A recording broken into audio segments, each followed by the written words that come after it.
Good evening, everyone. I'm Allison, a single female medical doctor, and I'm your podcast host tonight. I want to start this episode on a particularly meaningful date. Today is November 17th, World Prematurity Day, a global day of awareness dedicated to the 15 million babies born too soon every year around the world. These tiny warriors arrive before their bodies are ready, before their lungs can fully breathe, before their immune systems can fully fight. As a medical doctor, this day reminds me of something profound. Babies born too soon need a strong start. They need families, they need love, they need hope. But here's what troubles me. Here's why I'm starting a podcast tonight. And here's why I'm connecting World Prematurity Day to something most of you might not expect. Taiwan is facing the opposite crisis. We're not giving babies too many premature starts. We're simply not giving babies any start at all. Today, on World Prematurity Day, the World Health Organization released its annual call for action. Give preterm babies a strong start for a hopeful future. This theme echoes another WHO slogan, healthy beginnings, hopeful futures. It's a beautiful and urgent message because globally 1 in 10 babies is born preterm. Prematurity remains the leading cause of death in children under 5 worldwide. Almost 900,000 children die annually from complications of prematurity. But here's the painful irony I want to explore tonight. What good is giving preterm babies a strong start if there are hardly any babies being born at all? This is Taiwan's hidden crisis while the world mobilizes to help babies born too soon. Taiwan is facing a demographic catastrophe. We are becoming a nation without babies. As a physician, I am trained to see connections others miss. I look at data. I look at systems. I look at cause and effect. And what I see is this. The crisis of too few babies being born is directly connected to the crisis of too few people getting married. And that, dear listeners, is why I created this podcast, not just to teach men how to confidently pursue relationships, though that is part of it, but to help my generation and yours understand that the personal choice to build a relationship is now a matter of public health. Let me give you the numbers, because as a physician, I believe in speaking with data. In 2025, Taiwan's total fertility rate has reached 0.78. To put this in perspective, the United Nations replacement level, the rate needed to maintain a stable population, is 2.1 children per woman. Taiwan is currently at less than 1/3 of that rate, and we have already fallen below South Korea's 0.80. Taiwan now has the lowest birth rate in the world, the absolute lowest. In 2024, Taiwan recorded only 184.85 newborns. This is a historic low, marking the 9th consecutive year of decline. Think about that for a moment, not just one bad year, not 9 years of continuous decline. In 2025, the situation has worsened. In just the first 7 months of this year, Taiwan had only 62,000 newborns. If this pace continues, our full year count will fall between 100,000 and 100,000. To help you visualize this, on average, Taiwan has a new baby every 4.8 minutes. Meanwhile, Taiwan experiences approximately 400-500 divorces per month. Do you see the imbalance? The rate of marriage is dissolving and Taiwan is approaching the rate of new life being created. When I present these numbers in medical terms, if a patient's vital sign declined this severely, we would declare it a medical emergency. We would mobilize resources. We would treat it as a crisis. Yet Taiwan's marriage and birth rates continue to decline. Let me focus specifically on what I call the collapse of marriage, because marriage is the foundation upon which family formation rests. In the first 8 months of 2025, Taiwan registered 68,395 marriages. This represents a 13.27% decline compared to the same period in 2024. If this trend continues, 2025 may be the first year that Taiwan's full-year marriages fall below 100,000. To contextualize this, in 1979, less than 50 years ago, Taiwan had 180,000 marriages annually. In the year 2000, we still had 642 marriages. In 2025, we are moving toward a world with fewer than 100,000. The crude marriage rate, marriages per 1,000 people, has plummeted in 24. It was 526 I. In 2025, it has dropped to less than 3 IO. That's a decline of 40% in a single year. In medical language, this is not a trend. This is an acute crisis requiring immediate intervention.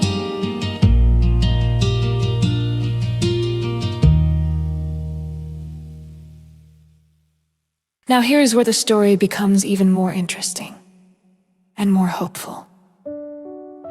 According to Taiwan's Social Science Survey Center, approximately 25 to 44-year-old individuals, people in their peak marriageable years, have an unmarried rate of 52%. Over half of Taiwan's young adults are single.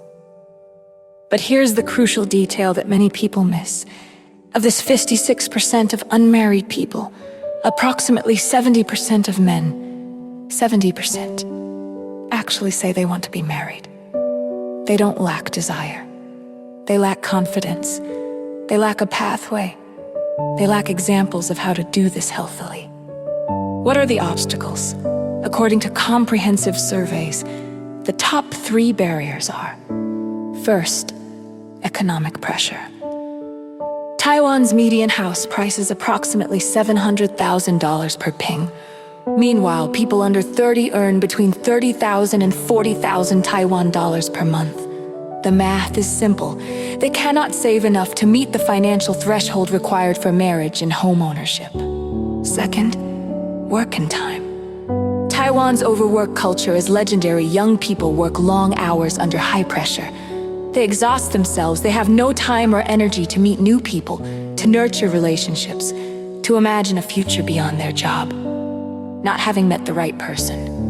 This third reason fascinates me because it reveals a psychological posture. Passivity combined with waiting. Many people say, I want to marry, but I haven't met the right person yet. They are waiting, they are passive, and while they wait, time moves, their biology ages, their opportunities vanish. This is where I must speak as a reproductive medicine specialist, not just as a social commentator. The connection between delayed marriage and reproductive health outcomes is not theoretical. It is biological. It is urgent. Taiwan's average age at first marriage has been steadily rising. In 1975, men married at an average age of 26.6, women at 22.3. By 2024, men marry at 32.9 and women at 31 years old. In 50 years, the average age of first marriage has been delayed by approximately 6-8 years. Now, let me explain why this matters biologically. Female fertility is not a flat line. Before age 30, a woman's fertility remains relatively stable, but starting at 30, it begins to decline. By 35, the decline accelerates markedly. By 40, a woman's fertility has declined to roughly 50% of what it was at 30. This is not subjective. This is not opinion. This is documented biological fact. I reviewed a longitudinal study on delayed marriage outcomes. Men who marry after 30, compared to those who marry before 30, experience infertility rates more than double, 21.2% versus 9.11%. Erectile dysfunction rates more than double, 25.4% versus 11.3%. Significantly elevate psychological distress. For women, delaying fertility treatment by even 6 to 12 months reduces IVF success rates by 5-10%. When couples delay marriage, they are playing with their biological clocks. And here is the cruel irony. Couples who eventually seek assisted reproductive technology, IVF, egg freezing, sperm preservation, often find that their window has narrowed. The interventions that could have helped them maintain fertility if pursued earlier become less effective. This is not meant to terrify anyone as a physician. My job is to provide truthful medical information. And the truth is this: Taiwan is not just experiencing a marriage decline.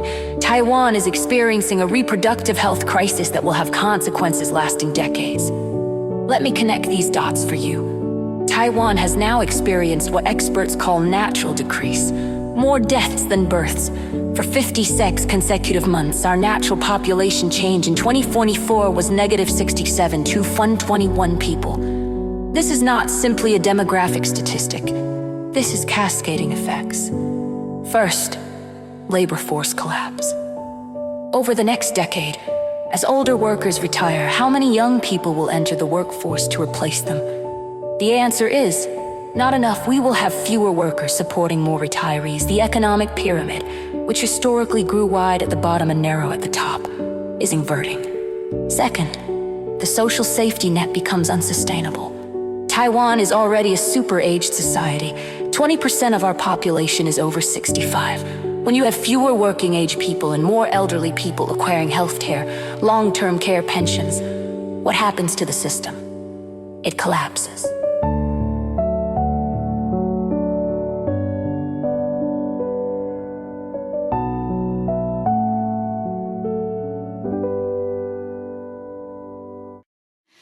Third, individual psychological and reproductive health suffers. People who remain single for extended periods experience higher rates of depression, anxiety, and cardiovascular disease. When they finally do seek to have children and discover infertility, the psychological trauma is severe. And on a societal level, the emotional impact of collective loneliness creates a vicious cycle. When loneliness becomes normalized, hope diminishes. When hope diminishes, people stop trying. When people stop trying, loneliness deepens. This is why I connected World Prematurity Day, a day about giving babies a strong start, to Taiwan's marriage crisis. Preterm babies need a strong start to survive and thrive. But first, we need babies, and babies require families, and families are built on marriages, and marriages are built on the courage of individuals who decide to pursue each other openly, honestly, and healthily. I want to introduce a concept from epidemiology that I think explains Taiwan's situation perfectly. In epidemiology, we talk about transmission rates, how quickly an idea, a behavior, or a condition spreads through a population. Infectious diseases transmit from person to person, but behaviors, mindsets, and cultural narratives transmit too. Right now in Taiwan, the narrative of singlehood is transmitting at accelerated speed. When you have 50% of marriageable age people single, singlehood becomes visible, normalized, and even attractive as a lifestyle. When more people around you are single, you naturally accept singlehood as normal. When you accept it as normal, you postpone or abandon efforts to find a partner. The result is a self-reinforcing prophecy. People don't marry, so singlehood becomes the norm, so more people don't marry. Simultaneously, the economic narrative is transmitting rapidly. Marriage is too expensive, housing is unaffordable, raising children is impossible. When this narrative becomes collective consensus, people stop trying. What we're experiencing in Taiwan is a crisis of collective belief, the belief that marriage and family are no longer possible, no longer desirable, no longer worth pursuing. And here's where my role as your podcast host becomes urgent. A narrative can be changed, a belief can be challenged, a mindset can be shifted, but only if enough people are willing to do things differently, to speak truths that contradict the despair, to take action despite collective doubt. This is what I'm asking men to do, not despite the crisis, but because of the crisis. The question is no longer, should I try to find a partner? The question has become, can I afford not to? Can my generation afford to accept this collective loneliness and despair? I want to say something that might sound controversial, but I believe it's essential. Your personal choice to pursue a healthy relationship is now a matter of public health and national survival. This is not hyperbole, this is demographic reality. When 70% of single men say they want to marry but don't know how, this is not a personal problem. It's a public health crisis. When women delay marriage because economic conditions make it seem impossible, this is not an individual tragedy. It's a systemic failure. When young couples avoid having children because the cost is prohibitive, this is not a lifestyle choice, it's a demographic emergency. And when a nation loses the cultural courage and knowledge to pursue relationships openly and healthily, that nation is losing its future. This is why I created this podcast, not to lecture you about obligation or duty, rather to offer you something different. A science-based, integrity-centered pathway to building healthy relationships. I am offering men a third option, neither the toxic masculinity that seeks to dominate and control, nor the passivity that abdicates all responsibility, but rather a confident, honest, respectful, and brave approach to pursuing meaningful relationships. This approach is grounded in psychology and attachment theory, understanding how secure attachment makes you capable of healthy pursuit. Philosophy and virtue ethics, learning what true masculine virtue looks like. Reproductive medicine, understanding the biological reality of our time. Neuroscience and behavioral psychology, learning how genuine human connection works.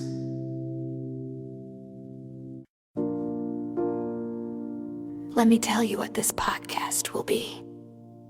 Episode 1. Tonight, we've connected World Prematurity Day to Taiwan's marriage crisis. We've explained the statistics, the biology, and the public health urgency. Episode 2, we explore attachment theory and psychology. You'll learn about secure, anxious, avoidant, and fearful avoidant attachment styles. I'll help you understand your own attachment pattern and, crucially, how to develop more security in yourself. Episode 3, we journey through ancient Greek philosophy. What is true masculinity? What does virtue ethics teach us about pursuing another person? How do we balance confidence with humility, desire with respect? Episode 4, we get practical. I'll teach you a 5-step honest communication model. You'll learn how to express your feelings clearly, when to express them, and how to handle rejection with dignity. Episode 5, we hear from people who have walked this path. Real men, real women, real stories of how healthy pursuit led to genuine relationships. Each episode builds on the previous one by the end. You'll have not just advice, but a framework, a whole system for pursuing relationships in a way that honors both yourself and the other person. If you're listening to this podcast, I want to make 3 solemn promises to you. First, I will ground everything in science. I am a physician. Every psychological concept, every reproductive medicine fact, every neuroscience finding I share will be sourced from peer-reviewed research. If I make a claim, it comes from evidence. If there's an exception or limitation, I will name it clearly. Second, I will be unflinchingly honest. I won't tell you this is easy, finding a partner, building a healthy relationship, navigating the modern world of romance. None of this is simple, but I also won't tell you it's impossible. It is possible, absolutely possible, for those willing to do the work, willing to be vulnerable, willing to be authentic. I will respect your humanity. This podcast is aimed at men interested in heterosexual relationships, but the principles secure attachment, onyx communication, respectful pursuit apply universally regardless of gender identity or sexual orientation. Human connection is built on the same foundations: safety, respect, authenticity, and courage. Taiwan stands at a crossroads. We can continue the trajectory of decline, accepting collective despair as inevitable, or we can reclaim the possibility of connection, commitment, and family. This change won't happen through government policy alone. It won't happen through economic stimulus alone. It will happen when enough individuals, men and women, decide to pursue each other with honesty, confidence, and respect.